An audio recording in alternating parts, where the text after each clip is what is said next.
gonna stop there on that portion of this stuff. Because it's been a while since I've done these. Clap. Now I have to go through a transformation here on y'all. And I guess I'm gonna do it right on screen. But this is Jerome Mitchell, the bottom line. I'm getting ready to get into my ad-lib part. And one more time, I'm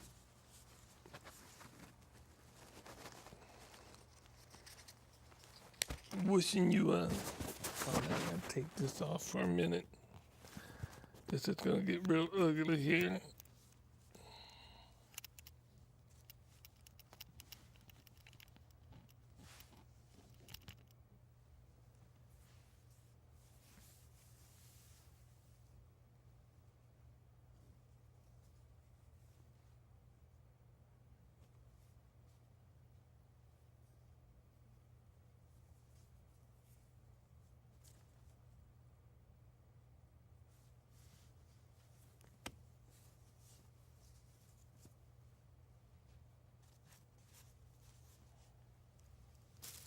Summertime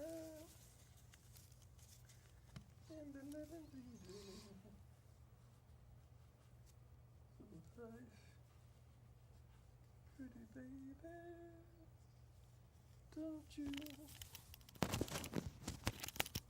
don't you cry. All right, this is Jerome Mitchell, the Bob 9, Jerome, getting ready to do a disciplinary act on you here. Yeah. Let me see how to express my emotion on what's been going on. I've been watching, I guess on the political side, all the stuff the president's been trying to go through or having to go through.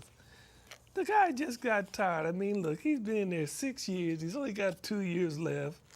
These guys have been, I mean, it was, the first 4 years, okay. I understand the first 4 years, They were trying to get rid of him. Well, now the guy got reelected again by just as much of a margin as before. Big percentage of people voted for him. And, I'm not trying to be ugly, but if he'd have been Ronald Reagan or one of them white guys,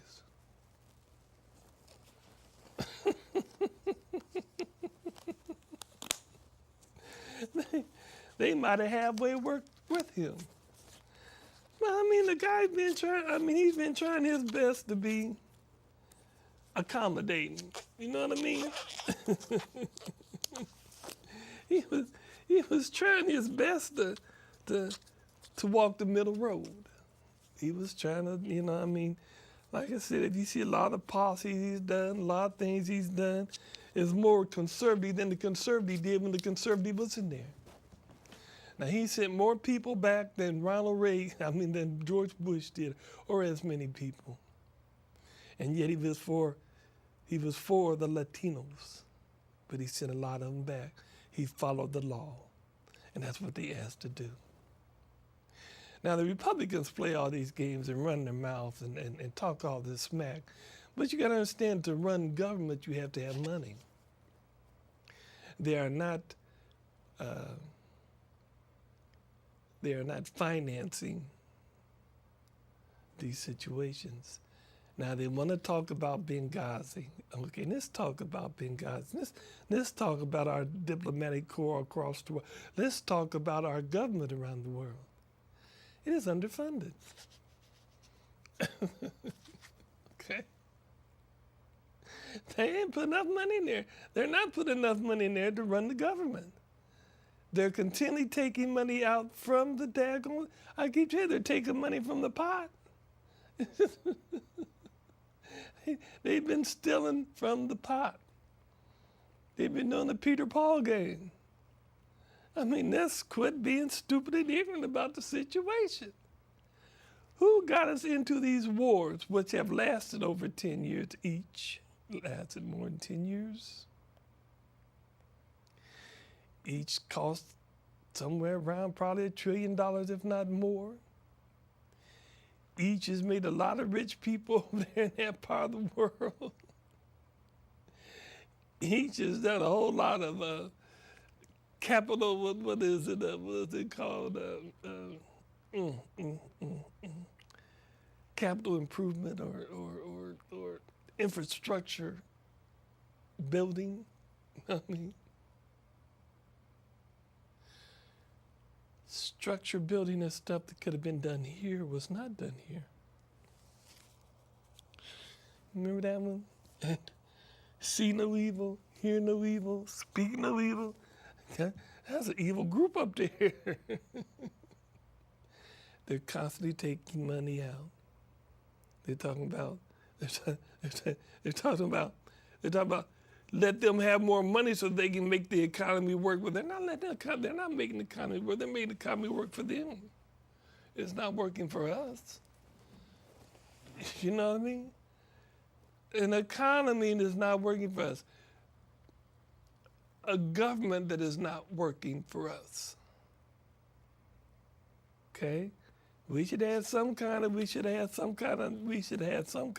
that said, I can send 11 million people back to where the heck they came from. And you can't tell me I can't send 11 million people back to where they came from. We can do anything. That's the problem. These people seem to think that they're here and we can't get rid of them. We can get rid of you and we can send them home.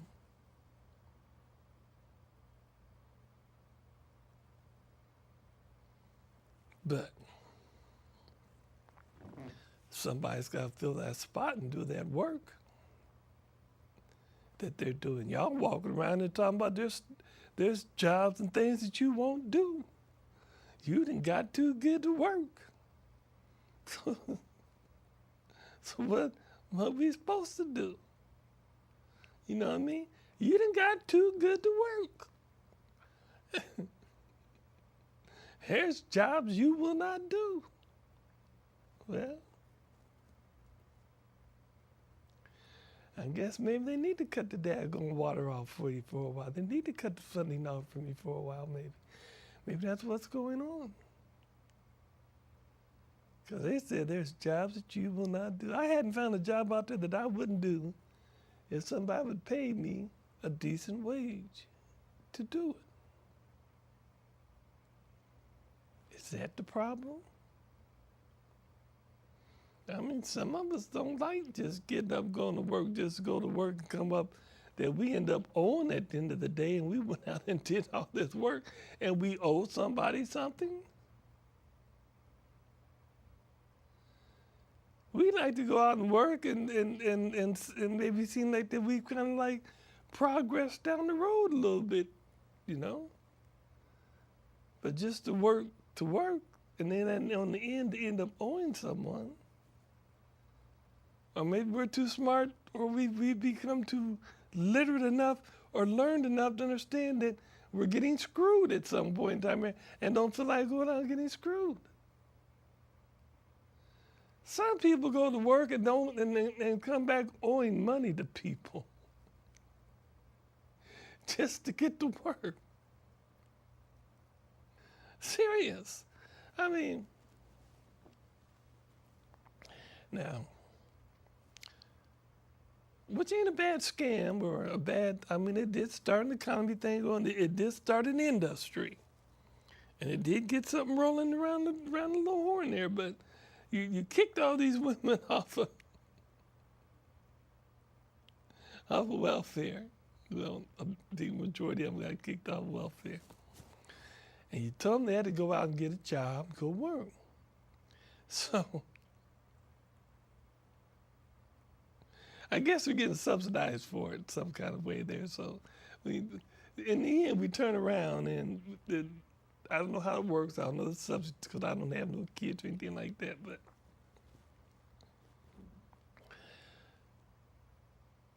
when the woman goes out to work, she has to have somewhere for her kids to go.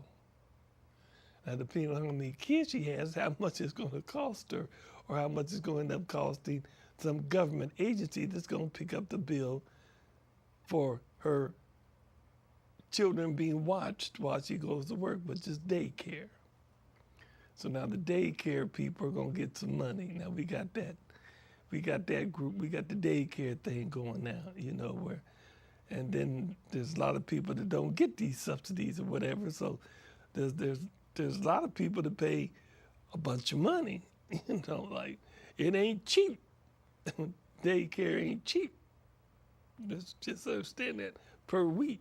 They're paying about as much as they make working for the daycare. You know, so they're paying the daycare people so they gotta have the opportunity to go work and have a career. So you got to pay them people that are working and doing that a lot more money than what they're getting. So now, is it worth working or to stay home and watch my own daggone kids and instill my values in my kids? You know? But we lost, I mean, you know, we lost a lot down the road here. Let me hold on, I don't have my little, wait a minute. Clap, clap.